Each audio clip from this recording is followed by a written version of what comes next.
it's good to see you. We're recording this on Thursday morning.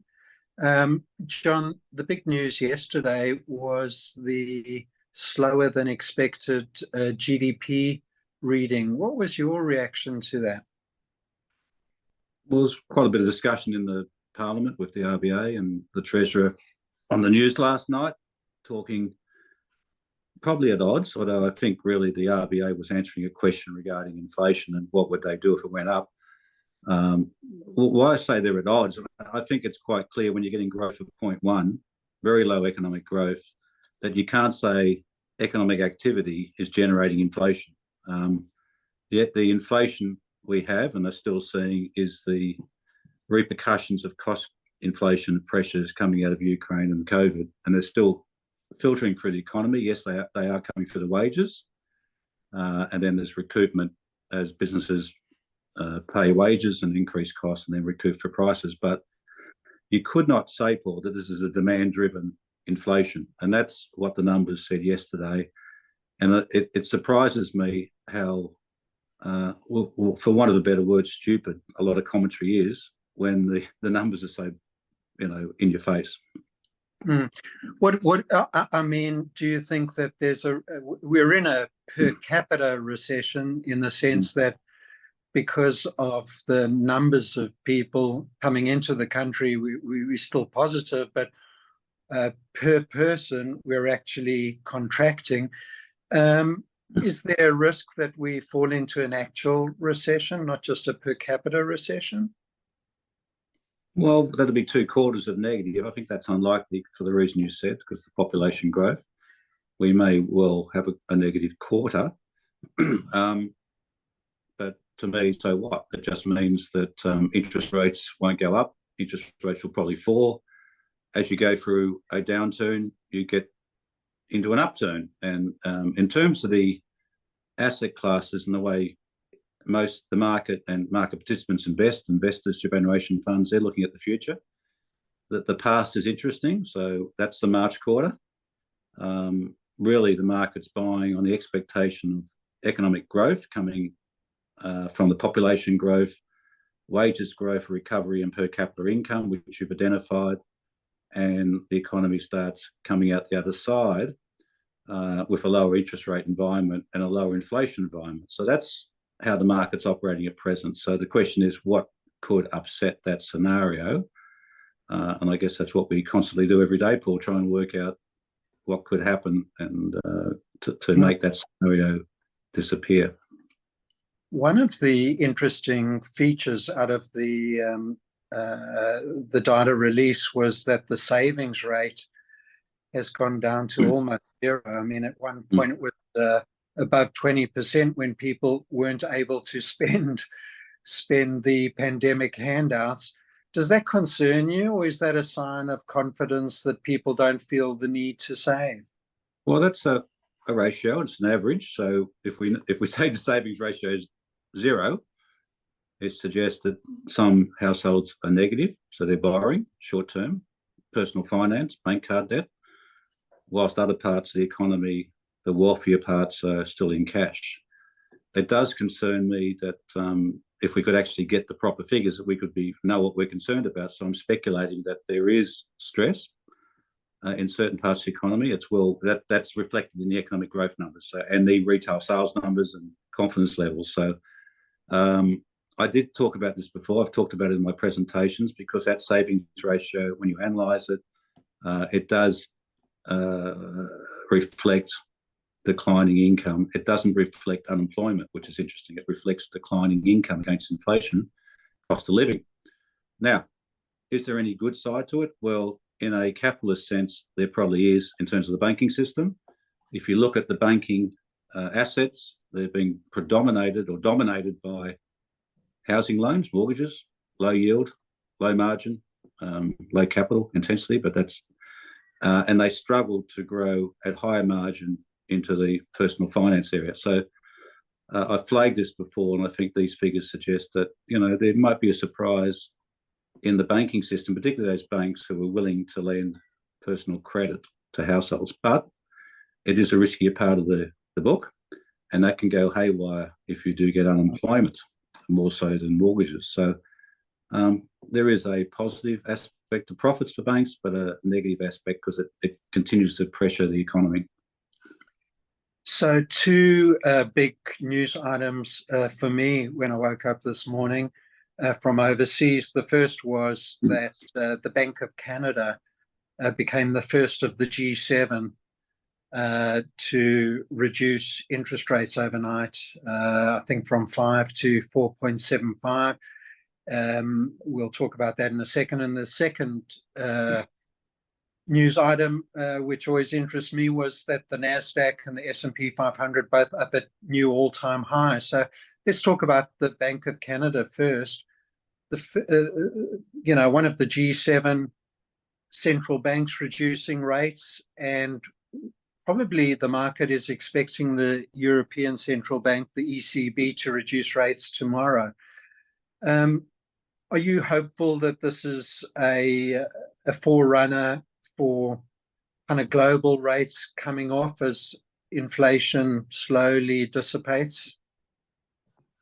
Well, that's what the market's saying, I think, rather than me hoping. I think the 2 points you made up front are related. Canada reduced interest rates. They are saying that their inflation rate, I think they said about 2.75, if I read that correct. So they're saying that they're 0.75% below America's last reading, or 0.7 below. So, and I looked at the bond market in America this morning, and where it closed, there was clearly, as the equity indices went to highs, there was a rally in long-dated bonds. So I think they are related. Canada has broken, so they can't go much lower if the US central bank doesn't cut. And that's what I've been saying about Australia. Australia can't cut until the US does. And I think Canada's central bank were quite articulate last night in saying what I think is a bleeding obvious. So there might be another 0.25% in Canada, but they can't go much below US because they'll get a depreciation, they'll get the inflation back.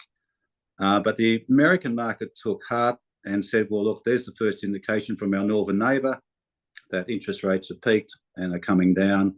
They've broken rank with the US Federal Reserve.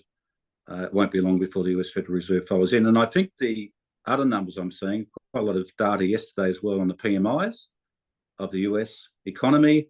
I think you picked up that they had drifted into negative.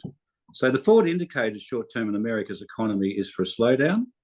There's always a stimulation in economic activity with an election because everyone's door knocking and putting pamphlets in, all that sort of stuff and spending money on marketing. But that may hold the American economy for another 3 or so months. But American forward indicators are slowing, again, giving the market confidence that inflation has peaked, coming down further, and the bond market rallied. And then you get the PE expansion in the equity market, which we've talked about endlessly. They are related. So as you say, that the equity market went to new highs in America. And I guess Australia will get excited today. Time will tell, but the expectation now is that Australian bonds are going to come down. And the big issue there, Paul, before you ask the next question, is that the cost of debt to governments has to be brought under control. That's the biggest issue. And if they can bring down cash rates without bringing in QE to manipulate bonds, because it's all related, then that'll be a good news story. So we watch and wait, but I think it was positive. So it seems to me that we're kind of in that weird environment where bad news is good news. In other words, if we see an employment number that suggests that unemployment's gone from 3.8 or 3.9 to 4.1 or 4.2, the market will actually like that because it suggests that the economy is slowing and therefore the RBA or the Federal Reserve, as it happens to be, can reduce interest rates. Is that the environment that we're in? Bad news is good news? Yeah, well, that's the trading mentality of the market day to day. Like there's updates in terms of profitability and outlook statements from companies that don't come every day of the week. They come spasmodically every 3 or 4 months, and that then the market reassesses based on real news as opposed to speculation. So in the meantime, it's the well, what are interest rates going to do? What's that going to do to the PE of the market? And that's the constant speculation which goes on daily macro news.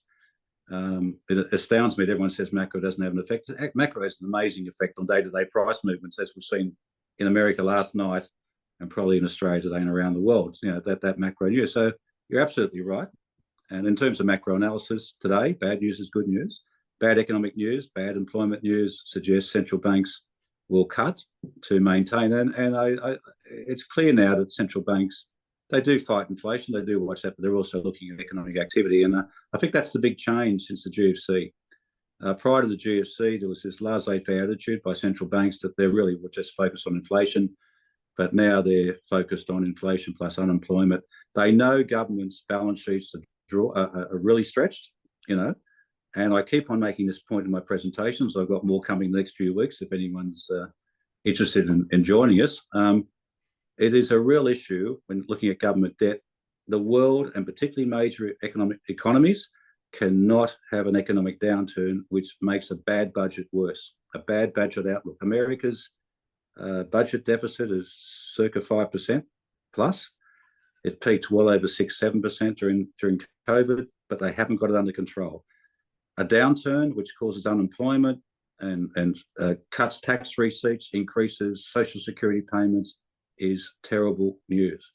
So the central banks of the world, probably covertly, they're not crowing about it. They are very interested in the unemployment rate and maintaining economic activity. So I think that's why the markets now are jumping on, as you say, bad news is good news, because they know the central banks will react. And John, as far as current valuations are concerned, you don't regard them as too extreme to be confident about investing for the medium to long term. I mean, PEs are slightly above average, but not extremely so. So in the US, the long-term PE is about 16 times, and it's probably about 20 times forward earnings. In Australia, instead of 14.5, perhaps we're at 16.5. That doesn't prevent us from finding attractive companies to invest in for the long term. Yeah, well, it's the alternative with the risk-free investment, the risk-free return, Australian 10-year bond 4.2%. Yeah. So that's, if you want to go totally risk-free and lock your money up for 10 years, 5 or 10 years, you're going to get a return slightly above inflation. So I always look at the headwind from the bond market to the equity market, and people got to remember that 4% bonds with inflation running at 3.5 on a historical analysis is not a high bond yield. You've got to have your understanding of inflation. That's not a high, and Australia's got a history of having higher bond yields than America. Today, our bond yield is below America's. Our inflation is slightly higher than America. The Australian cash rate is below America by well over 1%. So in terms of how I look at it, no, there's not a lot of threat coming out of the bond or the interest rate market. Having said that, and I continue to say that, it doesn't mean that you drift heavily into risk assets. You can still run a balanced portfolio, and you can still generate yields through credit markets and corporate debt markets, asset securitization markets of 6-7%, and you can get 2% better than bonds.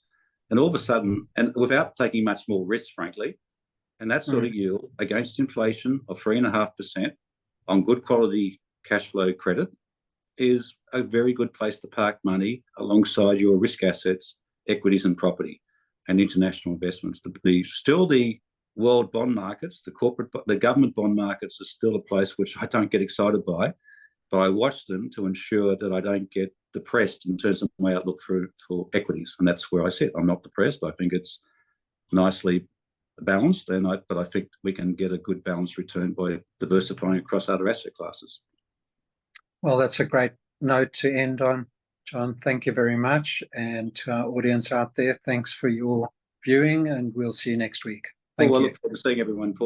Perth next week, Melbourne the week after, and back in Sydney. So there's a lot happening in terms of presentations. So watch this space. And look out for the letter to investors, which we'll be publishing to clients and distributing on our roadshow. So look out for that one as well.